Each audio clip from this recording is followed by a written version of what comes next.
never thought much about home security until that fateful night when terror knocked on my door.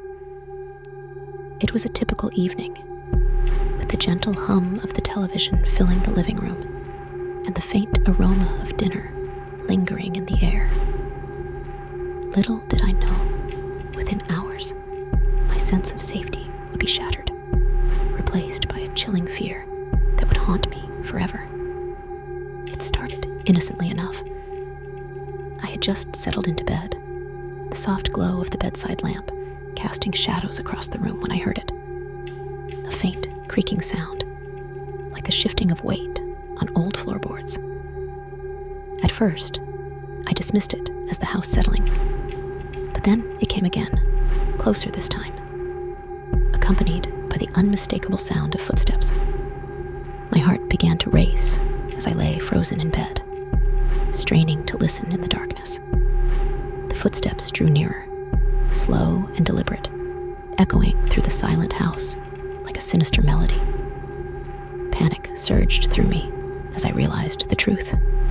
Someone was in my home.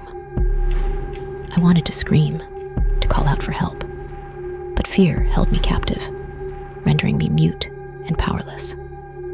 I could only lie there, a silent witness to the invasion unfolding around me. Every creak of the floorboards sent a shiver down my spine. Every shadow seemed to conceal an unseen threat.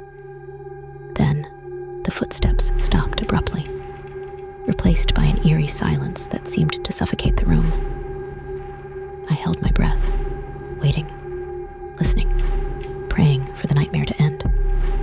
But it was only the beginning. Suddenly, the door to my bedroom creaked open, swinging slowly inward on silent hinges. A figure emerged from the darkness, their features obscured by the dim light filtering in from the hallway.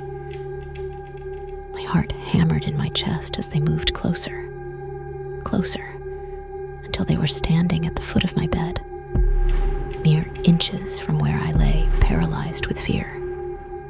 I could feel their eyes on me, burning into my soul with a malevolent intensity that sent chills down my spine.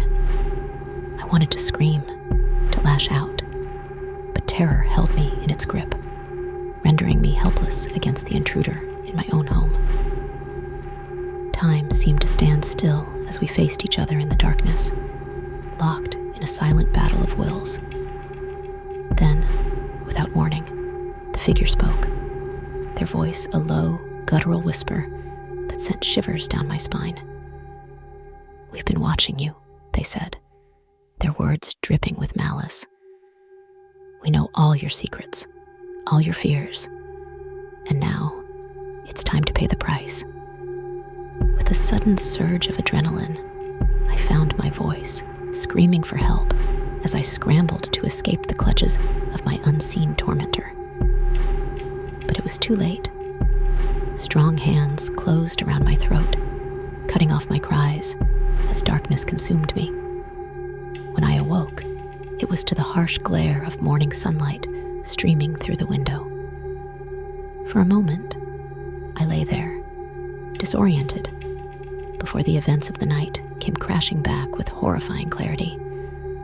I stumbled out of bed, racing through the house in a frantic search for any sign of the intruder. But there was nothing. Had it all been a dream? A trick of the mind brought on by fear and exhaustion? Or had I truly come face to face with something unspeakable in the dead of night? I may never know the answer, but one thing is certain. I will never feel safe in my own home again. For somewhere out there, in the shadows that lurk just beyond the edge of sight, something waits, watching, waiting for the perfect moment to strike again. And next time, I fear, there may be no escape from the terror that dwells within.